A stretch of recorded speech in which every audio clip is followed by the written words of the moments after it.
All right, chat. We're gonna talk about one more article. This one came out recently, and it makes me like him even more. If you guys don't know who I'm talking about Zachary Levi. I think a couple months ago, he came out against the jab. He came out saying that people shouldn't have to be forced to do it. Is because he said that um, how like people, it's up to your own medical condition, whether or not you want to take it. It's up to you. And people are trying to like cancel him for it. Right? People are trying to get rid of him. People are trying to get him get him ousted. They're trying to Chris Pratt him. But it looks like my man's in the news again. Let's see. Shazam star slammed for far right support compared to Chris Pratt. All right.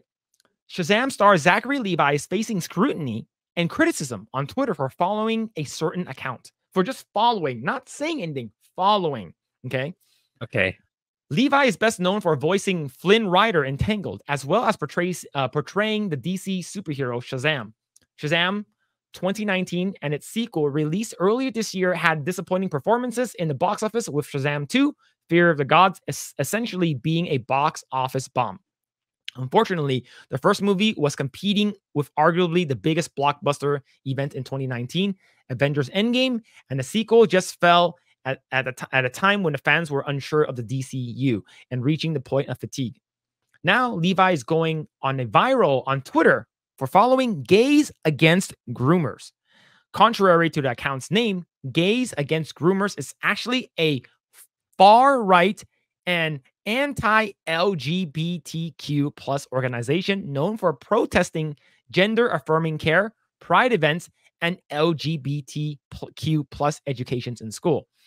Their official Twitter bio describes them as a 501c4 organization of gays against the sexualization and indoctrination and medicalization of children under the guise of LGBTQIA+.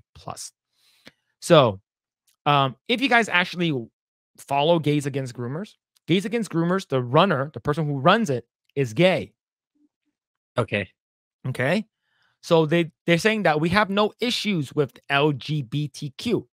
We just don't want them to be grooming our kids. This goes back to grooming. But the fact that Zachary Levi didn't say anything, he didn't retweet anything, he was just following that account. And as of right now, I checked right before the stream started, he is still following said account. Let's see. The discovery was revealed and made viral by Neb's Good Takes, who shared a screenshot showing Levi follows the account with the caption, "Glass Shazam 2 crashed and burned, actually. Zachary Levi is everything people thought Chris Pratt was."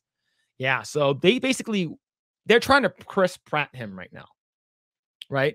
But as long as he doesn't come out and say anything and he does not acknowledge it, he will go by the way of Chris Pratt, right? Nothing is going to happen to him. Just have him be in like good movies and stuff like that, and he'll be fine. Understandably, many comments are confused about Levi receiving so much backlash for following the account. In follow-up replies, several users like Sleppy Bunstar explained that the account is run by people who are not gay and are very homophobic, as they also blame everyone that is part of the LGBT plus Q plus for the pedophilia, while also harassing innocent people. Let's see. There are people defending Levi, saying that he may not be aware of the account is, especially given their purposefully misleading name. However, others point out that the accounts that he follows on Twitter, saying that it tracks and he would follow Gays Against Grooming, knowing who they are. Either way, it's certainly not a good look for Levi. So, yeah, they're trying to get rid of him. They're trying to get rid of him. I don't know. How do you feel about this? Just for following an account. Yeah, it's like it's these toxic woke people again. It's like, yeah, good that there's an organization, or at least a Twitter page that exists, that because like it's these woke activists that's hurting the actual LGBTQ community. It's like they just want to be left alone. They just want to support people who are going through tough times. Like, yeah, do not target the kids. Leave the kids alone. It's just good. It's like there's a people the legit LGBTQ people. It's like It's like the other side of the spectrum is like they're making these people terrible, and it's in the general public. It's like they see these two groups as just one. So each Yep. time they see a trans or a gay person, it's like they're probably, oh, this person is vile, this person is vicious. But it's in fact that's so far from reality.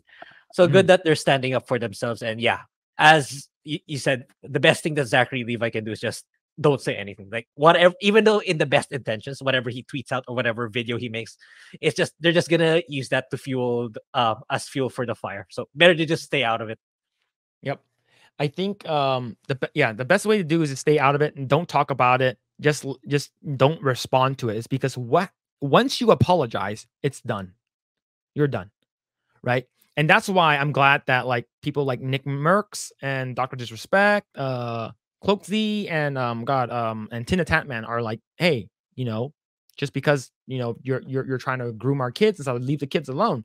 I think it's such an easy concept for people who don't understand. So it's such a common sense thing, but it's not common according to these people. Is because they feel that like grooming kids is like, oh, are you talking about the LGBTQ people? We're just talking about grooming in general, right? Stop grooming them, making them turn into crazy people or ruining their lives at such a young age.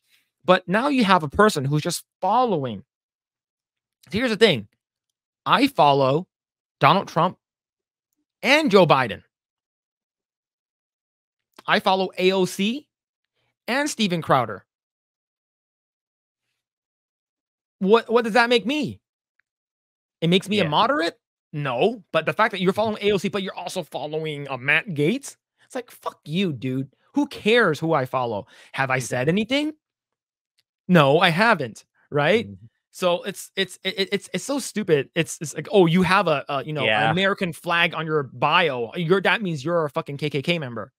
You're so Yeah. It's like it's such a the contradicting thing to say. these are, I imagine these are people who were the moment they were born, social media already existed. That's why they're making such a big deal out of these. It's actually it's so nonsense. Who cares, right? Who cares who I follow? It's like Yeah. I didn't say anything that's harmful or inflicting harm on other people. So what does it matter? Thanks for checking out this segment of the Project Eggroll podcast. If you like what we do here, please like, share, subscribe, hit the notification bell, and you will know next time when we go live. We do go live every Saturday at 8 p.m. Once again, we are just getting started. Tons of more video to come. Thanks, and we'll see you guys next time.